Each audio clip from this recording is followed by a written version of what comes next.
दोस्तों, आलस एक आदत है जिसे बदला जा सकता है। हमें अपने जीवन में अनुशासन, सही आहार, पर्याप्त नींद और स्पष्ट लक्ष्यों की आवश्यकता होती है। जब हमारे पास करने की एक बड़ी वजह होती है तो आलस अपने आप दूर हो जाता है। अपने आलस्य को कैसे दूर करें, आइए एक गाने के माध्यम से समझ। लेकिन उससे पहले अगर आपने चैनल को सब्सक्राइब नहीं किया है तो सब्सक्राइब कर लें और वीडियो अच्छी लगे तो वीडियो को लाइक करना ना भूलें। तो चलिए शुरू करते हैं। एक बार की बात है, एक युवक जिसका नाम अर्जुन था, वह अपने जीवन में कई मुश्किलों का सामना कर रहा था।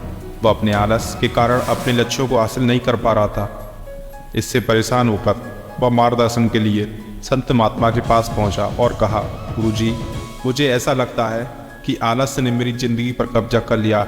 मैं इससे छुटकारा पाना चाहता हूँ, लेकिन समझ नहीं पा रहा कि कैसे। कृपया मेरी सहायता करें। संत महात्मा ने मुस्कुराते हुए पूछा, अर्जुन, क्या तुम्हें वास्तव में लगता है कि तुम आलसी हो? इसका कोई प्रमाण है तुम्हारे पास? अर्जुन ने उत्तर दिया, हाँ गुरुजी, मैंने कई बार इस आलस की वजह से अपने कार्यों को टाला है। महात्मा ने कहा, तो क्या तुम्हें पता है कि आलस कैसे उत्पन्न होता है और इसका क्या प्रभाव होता है? अर्जुन ने उत्तर दिया, गुरुजी, मुझे इतना पता है कि आलस ने मेरे जीवन को ठहरा दिया है, पर इसका मूल कारण क्या है ये नहीं जानता।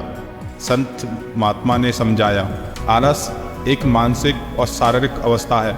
यह भावनाओं और विचारों से उत्पन्न होता है जिसे हम खुद अपने अंदर पैदा करते हैं। शारीरिक आलस का पहला कारण गलत आहार। जब हम ऐसा भोजन करते हैं जो हमारे जीवन को ऊर्जा देने के बजाय हमें सुस्त बना देता है तो हमारा शरीर आलस महसूस करने लगता है। इसलिए अगर तुम आलस से बचना चाहते हो तो पौष्टिक और ताजे भोजन को अपनी दिनचर्या का हिस्सा बनाओ। इसके अलावा महात्मा ने कहा, गलत तरीके से बैठना, चलना और सोना भी शारीरिक आलस का कारण बनते हैं। अगर तुम अपने जीवन को सही तरीके से नहीं संभालोगे तो आलस तुम्हें घेर लेगा। देखो इन आश्रम के साधुओं को, इनकी गतिविधियों में संतुलन और अनुशासन है। यही उन्हें मानसिक और शारीरिक रूप से सक्षम बनाता है। अर्जुन ने पूछा, गुरुजी, क्या पर्याप्त नींद लेना भी महत्वपूर्ण है? संत महात्मा ने उत्तर दिया, बिल्कुल। अगर तुम पर्याप्त नींद नहीं लेते तो तुम्हारा अगला दिन थकान और आलस्य से भरा होगा। इसलिए ना तो अधिक और ना ही कम, बल्कि पर्याप्त मात्रा में सोना आवश्यक है। संत महात्मा ने आगे कहा, शारीरिक आलस का एक और कारण है सुबह जल्दी ना उठना। लेकिन अगर तुम रात में जल्दी सोओगे तभी तुम सुबह जल्दी उठ पाओगे।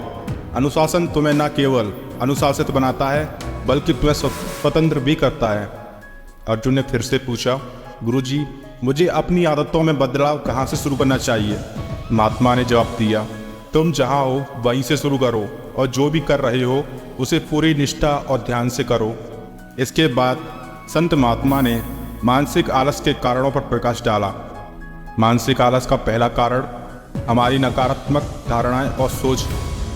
जब हम किसी काम के लिए खुद को अयोग्य मानते हैं तो हमारा मन आलसी हो जाता है। अपने आप पर विश्वास करना सबसे महत्वपूर्ण है। उन्होंने आगे बताया, मानसिक आलस का दूसरा कारण है आलसी और नकारात्मक सोच वाले लोगों का संग। ऐसे लोगों के साथ रहना जो खुद ही प्रेरणा से वंचित है हमें भी आलसी बना देता है। तीसरा कारण है काम को टालने की आदत। यह आदत धीरे धीरे हमारे जीवन को बर्बाद कर सकती है।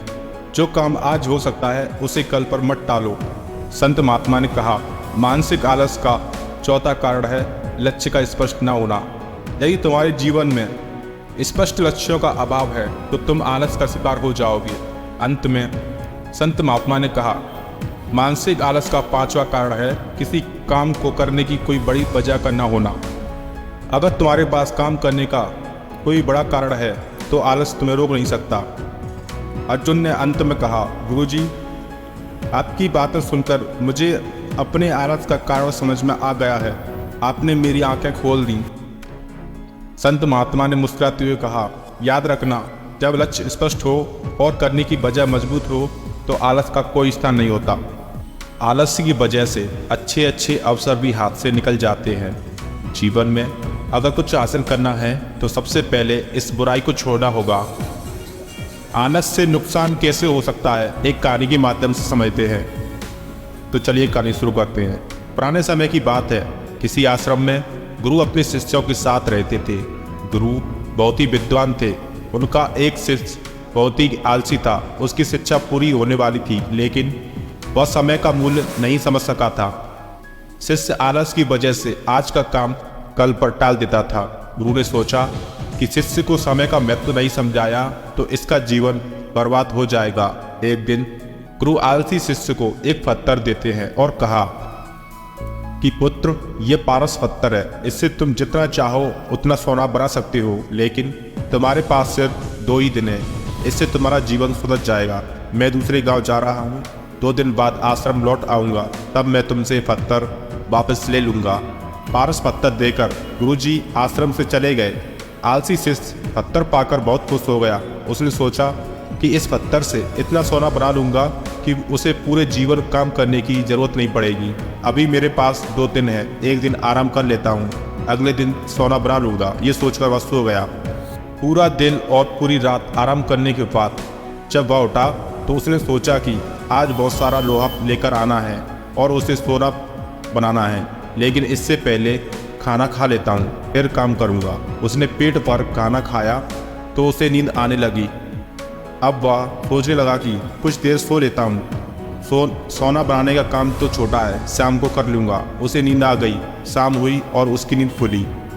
सूर्यास्त हो चुका था। जैसे ही शिष्य उठा तो उसने देखा कि उसके गुरु लौट आए हैं। गुरु ने शिष्य से कहा कि अब रात हो चुकी है, 2 दिन पूरे हो गए, इसलिए अब वह पत्थर मुझे लौटा दो। पत्थर देते समय शिष्य को अपनी गलती का एहसास हो गया।